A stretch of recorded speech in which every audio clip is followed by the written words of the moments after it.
hear a number of different recordings, and you will have to answer questions on what you hear. There will be time for you to read the instructions and questions, and you will have a chance to check your work. All the recordings will be played once only. The test is in 4 sections. At the end of the test, you will be given 10 minutes to transfer your answers to an answer sheet.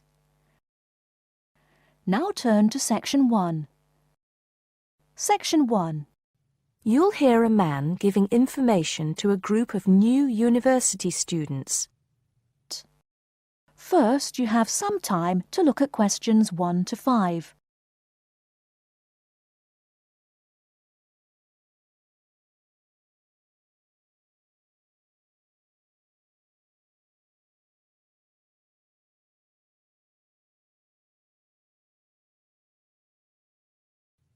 Good morning, University of Radstock students, and thank you for coming out today. As some of you may already know, my name is Scott Barnes, and I am the director of the Student Services Office here at the university. I'm here today to give you some information about what Student Services has to offer you. To begin with, let me just say that I feel that our office will play an important role in the way that all of you will experience your time here at Radstock as students. Primarily, our center is geared towards providing answers to any questions you may have. Because all of our reception staff are currently enrolled as students at Radstock, we feel that we're in an excellent position to deal with any issues you may face during your time here at the university. As I said earlier, the Student Services Office is mainly a place where you can have your queries answered. However, the office is more than that. For example, if you come and visit us, you can pick up your student discount cards.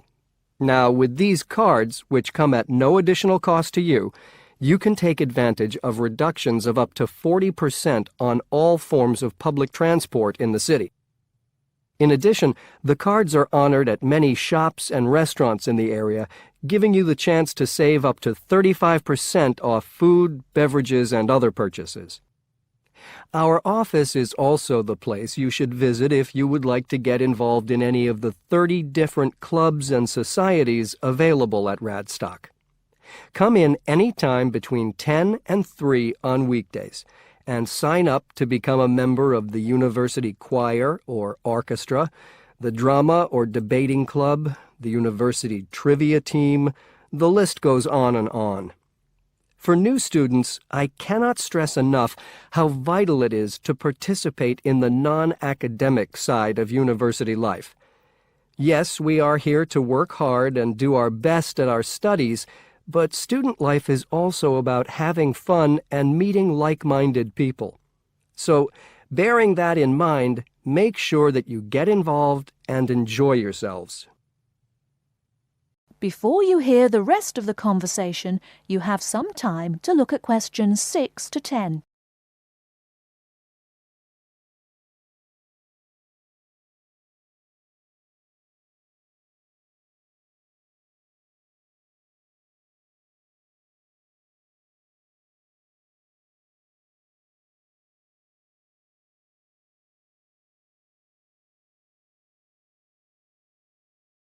Now listen and answer questions 6 to 10. Moving along, I'd now like to talk to you about another very important service that our office provides, and that is counseling. I'm sure that you are all well aware that there are times in life when things can go wrong and times can get tough. We all have to endure difficult experiences, and these difficulties can be emotional or physical. Whatever the case may be, talking with an experienced counselor can help you through the trying times. The counseling service here at Radstock is staffed by counselors who are qualified to help you deal with problems ranging from homesickness and loneliness to eating difficulties and life changes. To see a counselor, we recommend that you first visit our drop-in center. We run drop-in sessions on a daily basis from 9:30 a.m. to 2:30 p.m. And to reserve one of these sessions, you can telephone the counseling service on 5648-3907 on the day you wish to visit. Or, if you prefer, you can come into the Student Services office anytime after 8:30 a.m. and complete a booking form. If it should happen that you need to cancel your appointment for the drop-in session, we would request that you contact the counseling service as soon as possible to let them know. Drop-in sessions can be as short as 20 minutes, but it's more usual for them to take about 45 minutes. During that time, you will be asked some questions to clarify your situation, and a decision will be made as to what further action, if any, should be taken.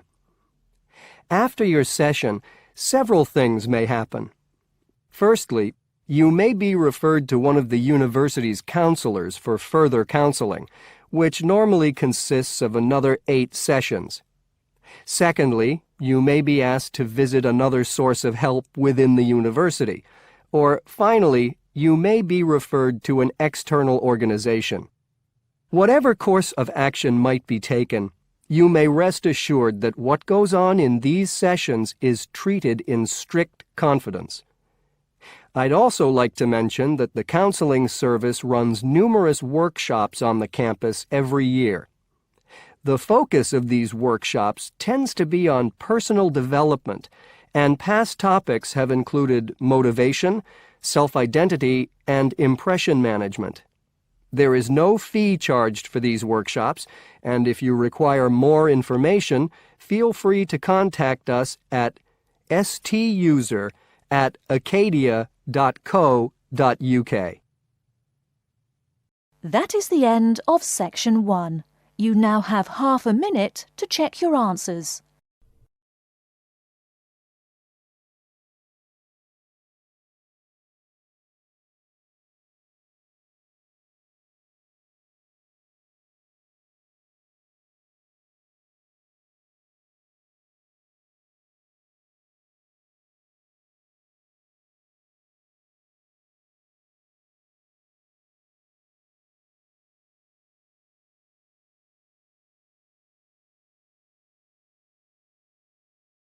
Section 2.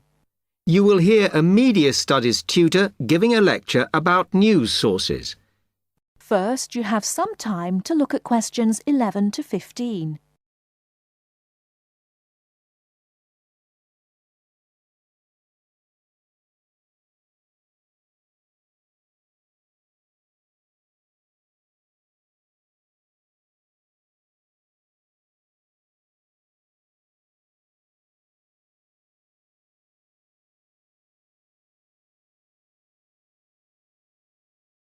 Now, listen carefully and answer questions 11 to 15. Okay, now many of you will have heard about the predicted death of newspapers, as people increasingly access the TV and the Internet for their news. Today, I want to look at the USA, which has very advanced news sources, to see if this is actually true. In the USA, the main news sources without doubt are TV, the Internet, and the press. That is, traditional newspapers. And although they are each surviving and growing, they are also changing. Obviously, TV news has been around for a while, and the early evening bulletins, when people get in from work, are very popular.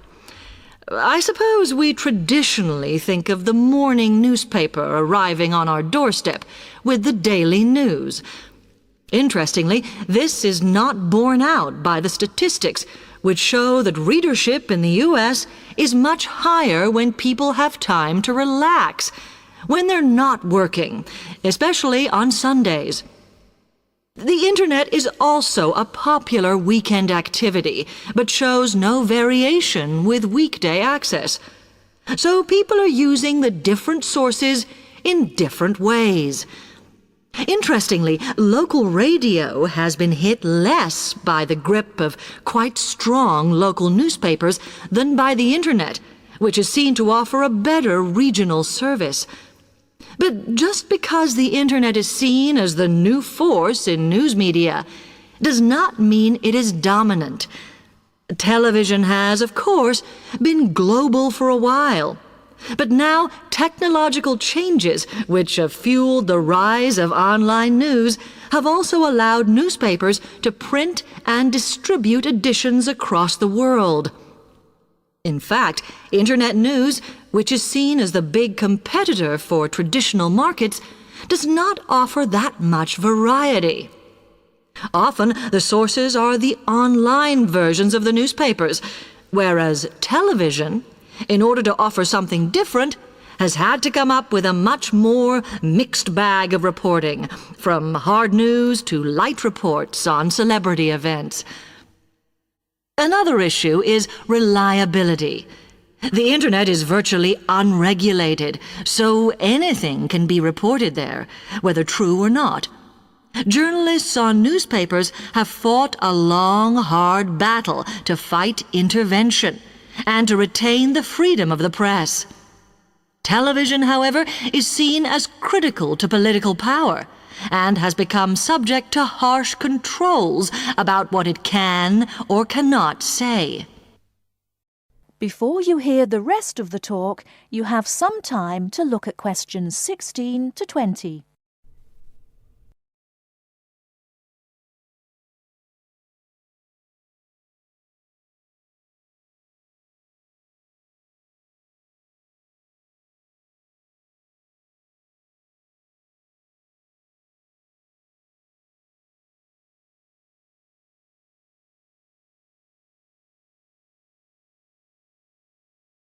Now listen and answer questions 16 to 20.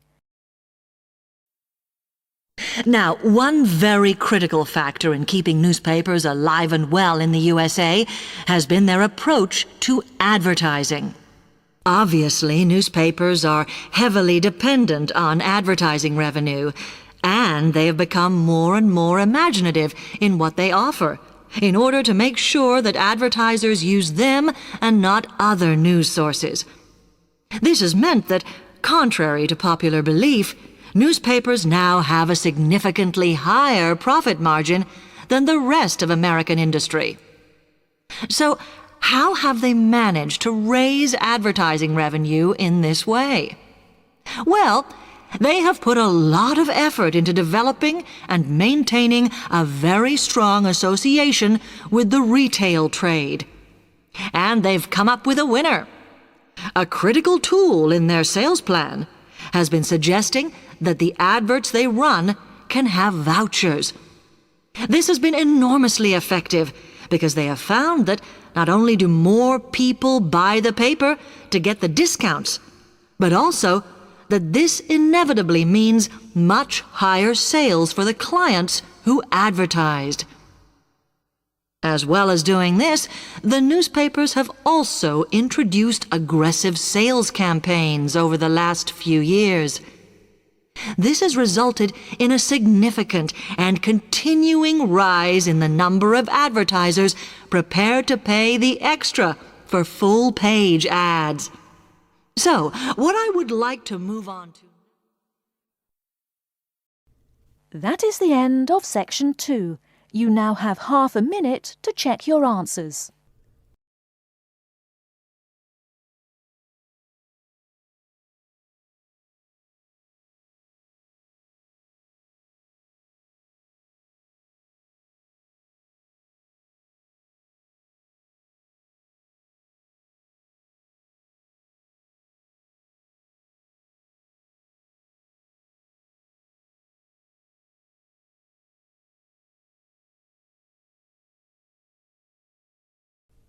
Section 3.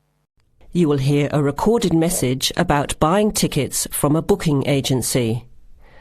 First, you have some time to look at questions 21 to 25.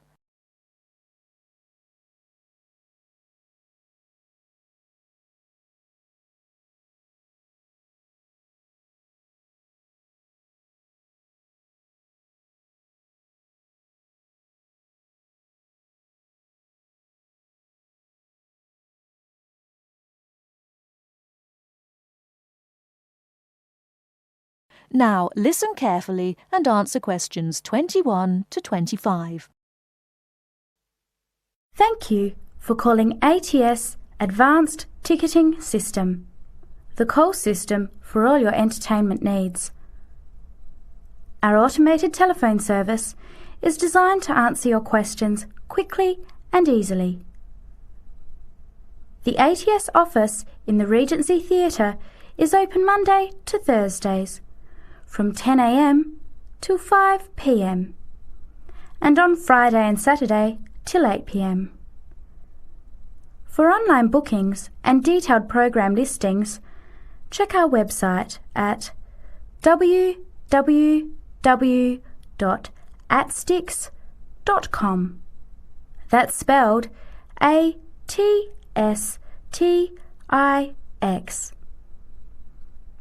Please listen to the choices available. You may press your choice as soon as you hear it to get more information.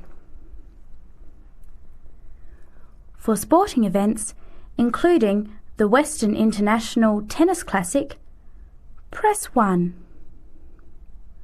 For the Formula 1 Grand Prix, press 2.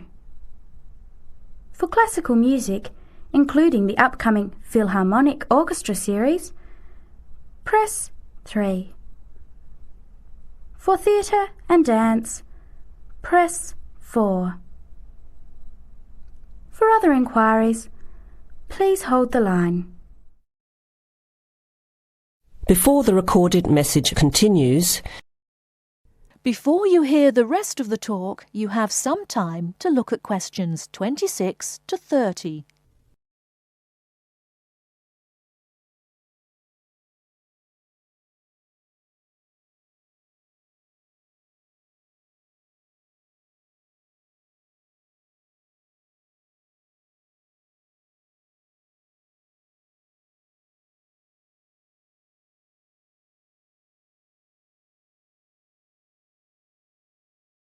Now listen and answer questions 26 to 30. Ticket prices for the Formula 1 Grand Prix on the 10th until the 14th of March are as follows. General admission. Thursday, $27. Concession, $10. Friday, $37.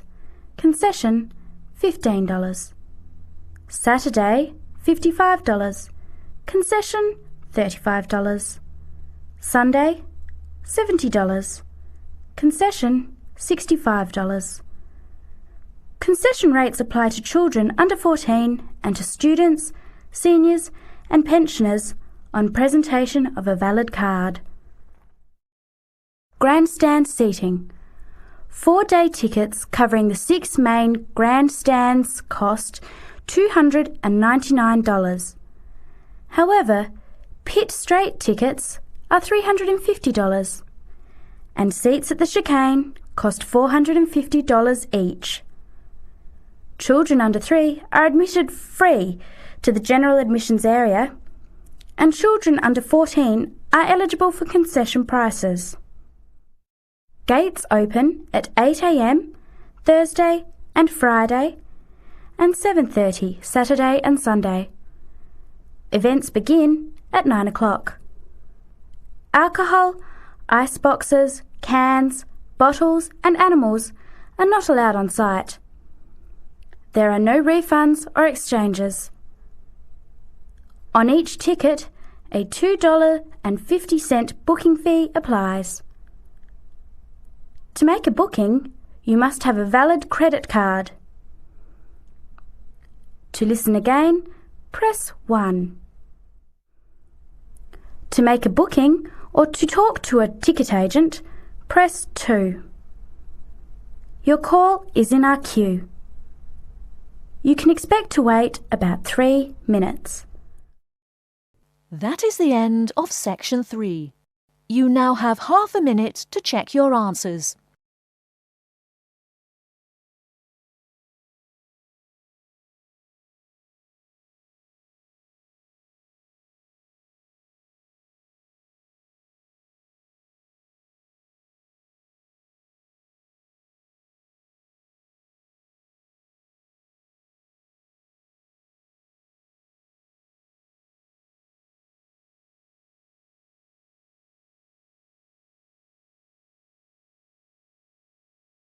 Now turn to Section 4.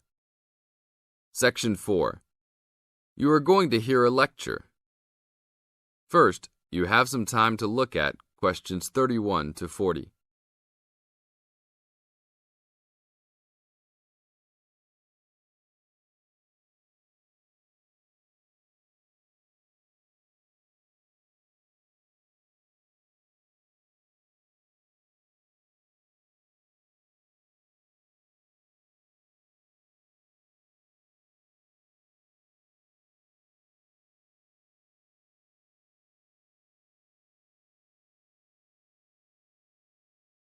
Now listen to the tape and answer questions 31 to 40. I'd like to introduce Rebecca Bramwell, an artist and illustrator who has come along today to talk to you all about getting your first job or commission as an artist. Over to you, Rebecca. Thank you for inviting me. I remember when I graduated back in 1983, I was very excited about getting my first commission. My degree was in fine art, and I'd worked long and hard to get it. I was an enthusiastic student and I never found it difficult to find the incentive to paint. I think as a student you're pushed along by fellow students and tutors and the driving force is there. However, when you leave college you find yourself saying things like, "I'll have one more cup of coffee and then I'll sit down to work." I hate to admit it, but I say it myself. Suddenly, it isn't finding the inspiration or getting the right paper that's a problem. It's you. In my view, there are a number of reasons why this happens. It's a real challenge making a decent living as a new artist. You have to find a market for your work. Often you work freelance and need to take samples or portfolios of your work from place to place. These experiences are common to a lot of professional people. But artists also have to bare their souls to the world in a way. More than anything, they want praise.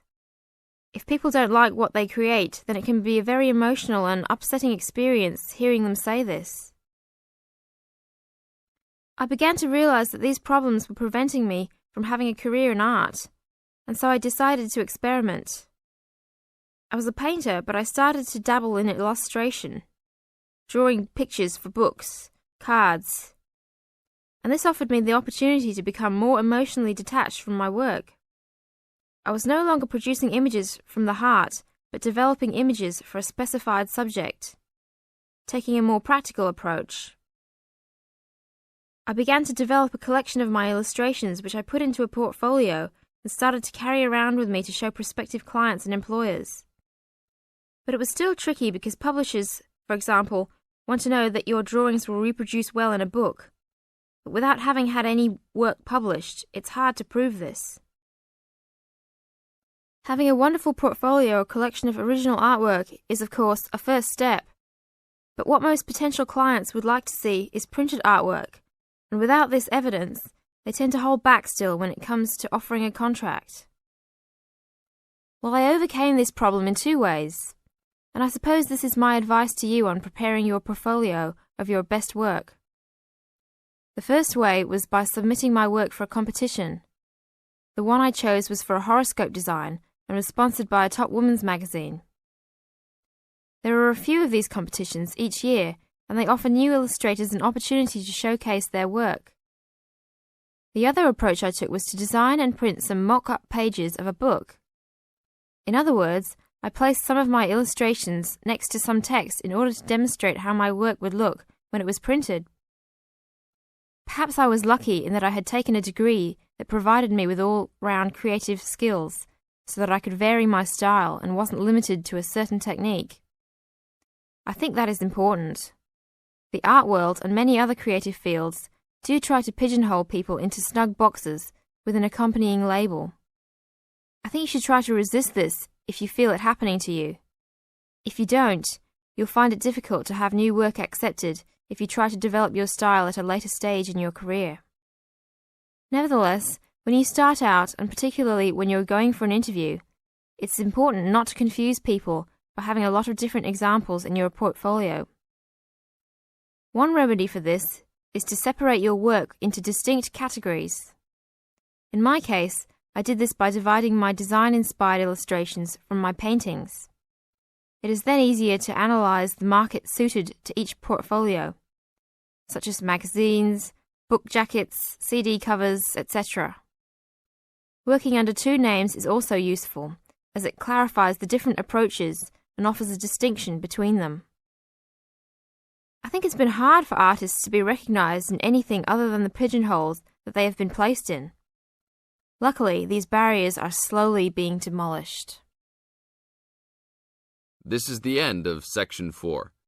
You now have 30 seconds to check your answer.